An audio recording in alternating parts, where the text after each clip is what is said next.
Hello everyone, welcome back to the channel. Today I'm here to bring you guys my SDL Week 6 game. Be sure to like the video if you like it and subscribe for more Draft League content. Let's get straight into the prep. So, my opponent has big backs caliber, torn T. He's got some guys on his squad.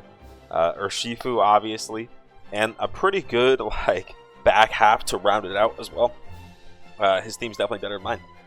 But we do fortunately have some good things to help us here. We have this Iron Valiant with dual dance, swords dance, agility. And it goes pretty crazy here. If you take a look at the matchup, close combat knockoff pretty much destroys everything that, I would anticipate him to bring. So this is what I'm bringing. It pretty much just destroys everything.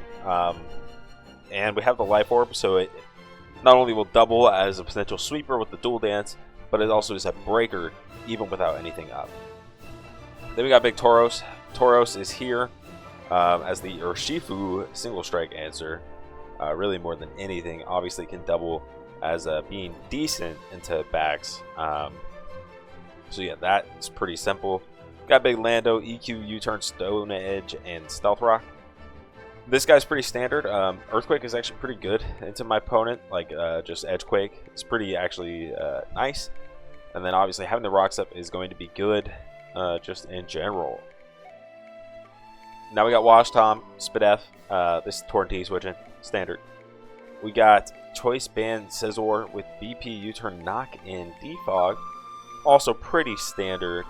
And we have Hydreigon with Draco, Dark Pulse, Earth Power, and Nasty Plot. And I felt like this was a really good breaker in my opponent's team as well. I think this and Valiant are going to do extremely good. But with that, let's get into the battle. Okay, we are in battle, and my opponent pretty much brings exactly, I think, what you would anticipate. Nothing crazy like a cutie fly or anything like that. And we do see that CC goes absolutely nuts, and then Knock is perfect as that little extra boost that we need. So honestly, perfectly fine with the teams that we each brought. Obviously, you probably heard that I didn't mention anything about backs really. In terms of my prep, we kind of just need to cook them before backs can cook me, and or have Tauros help. So also something important to note is this up here. Can you guys not? Why can't you guys see my mouse? Okay, it doesn't matter. This shit is Terrifier. The backs is Terrifier, which is important to note.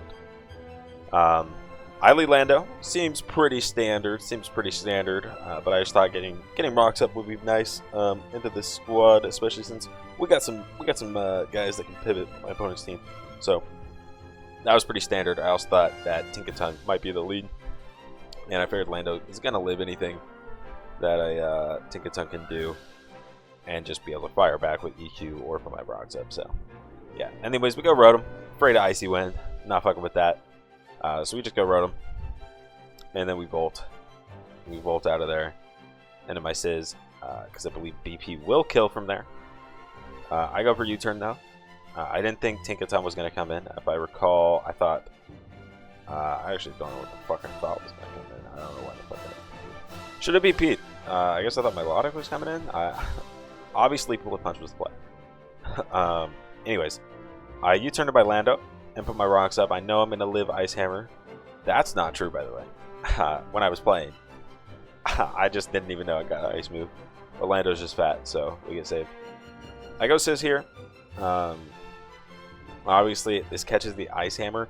I should have went Rotom, though, because my opponent makes a really good mid-ground of, going Torn, because Torn lives, or Torn's obviously immune to the ground move if I do stay in, and then it gets momentum if I do switch. So yeah, just really good play there.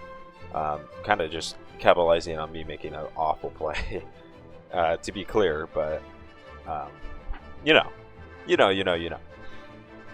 I've been playing shit all season, so can't really blame bro. Anyways, go back to Rotom because we kind of have to. Luckily, no ground type, so we're just going to spam the shit out of Volt Switch. Which is pretty pretty standard. And we activate the red card there on my Volt Switch, which is tough. And obviously this Glaive Brush is going to cook me. But we're going to see here that stuff's getting bad. It's getting bad.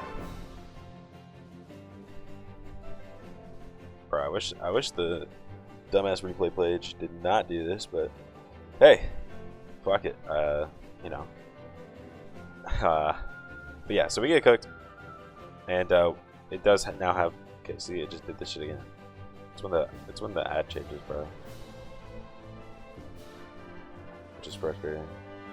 But you know how it is. You know how it is. So we go Iron Valiant because we know if it's Scarf immune to the Glaive Rush, we can CC. It'll kill because we have the Glaive Rush boost. So I'm like, all right, fuck it, he's not gonna stay in. So I click Sword Stance here. Bro stays in, Tera fires, and Dragon dances. So I'm assuming he was. This play obviously is not terrible because he got the play right? But I just didn't anticipate him to take that risk.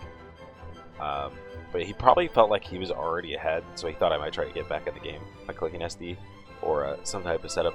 And if I clicked a fairy move, obviously it would by going fire. So there is that.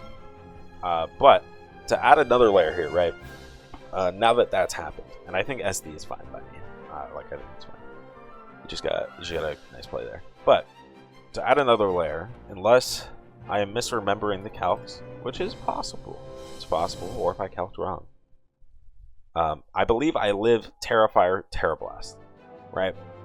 So, and that could be wrong, like I said, but I think if I have the calcs right from you know, like, dude, what the fuck? Why does it move that far? Can somebody fix this, dude? That is disgusting. Anyway. Yeah, so I think I live Tera Blast, Tera Fire, Tera Blast. And I'm Tera Steel. So, if I live it normal, and he Tera Blasts, then I live and I can kill him back, right? If I Tera Steel, he Tera Blasts, I die. If I Tera Steel and he Ice moves, I live. But if he Ice moves, I die. If I stay normal. So, it's like a pseudo 50-50. Obviously, like, true 50-50s don't really exist this early in the game, because I still have 2 Intimidators and, you know, a bunch of other shit, right? So, mostly I just still have 2 Intimidators. So, like, obviously a true 50-50 doesn't exist. And this, like, pseudo 50-50 only exists because I didn't click CC. I'm obviously fully aware of that, right? It's just easy to label this as a 50-50, because it's just like, do I Tera, do I not? Does he call it, does he not? However, I was bad here because him Tera Blasting is always going to get him the most out of the turn. Because if I steal, obviously, because he knows it's Tera Preview, I get roasted, right? If I stay normal, he does like a 90, and I think there was like a slight chance it kills. I'm pretty sure I would have, you know, lived, but I believe it was like some 90 to 101. It was like in that type of roll, right? So there is a roll that he could kill me. So it's always bad to Tera Steel here. Always bad, because he always gets the most out of the turn by Tera Blast. So of course, I Tera Steel, and I die. Because that was the worst play I could have done. So from here, I'm like, well, I'm really fucked here. But I go to Tauros, get an Intimidate off, he D-dances. I sack the dumbass Lando. Because that's what's got to be done. I go back to Big Tauros on this one, expecting Tera Blast or Ice Move. We eat, we're chilling. And then we can Body Press here twice, because even at +1, we will live the Glaive Rush because we are max defense. So, the Demon is thwarted, but at this point, we are down 5-4, and our Landers and our Tauros are basically gone. Now, I do start to luck him here a little bit, which you could think maybe puts me back in the game. It won't. It won't, because he just still has a whole Urshifu. Yeah, that's all it really comes down to, is he just still has a whole Urshifu. But I do try to position it around here by saving sacks and using my Sizz on my Hydreigon here to try to win the game. I get out of there because I knew Ice Beam or Alluring Voice was a possibility, and then we go for Knock. Because really what it comes down to at this point is that I need my Hydreigon mostly to at least try to put everything in Bullet Punch range and try to win the game with Bullet Punch. Unfortunately, my Milotic doesn't take very much from Bullet Punch or Hydreigon, so I need to chip it with Scizor first, so Hydreigon can kill it with +2 Draco or Dark Pulse. So that's what I'm going for right now, and then obviously we still have max health Urshifu to think about too. But I go Lando. This shit is so bad. Like, this shit is so bad. We actually do come back in here and force the similar position they had on Torn at the beginning. And yeah, like I said, we're just not in a great spot here. I pretty much do just have to do this and pray. We beep here. It lives on 4. Luckily, Sizz does live, so hope is not lost completely. Still get to keep playing there. We go Lando here. So the thought process here is that it's going to recover, but I'm going to at least get an Earthquake off on the Lando, or on the Milotic.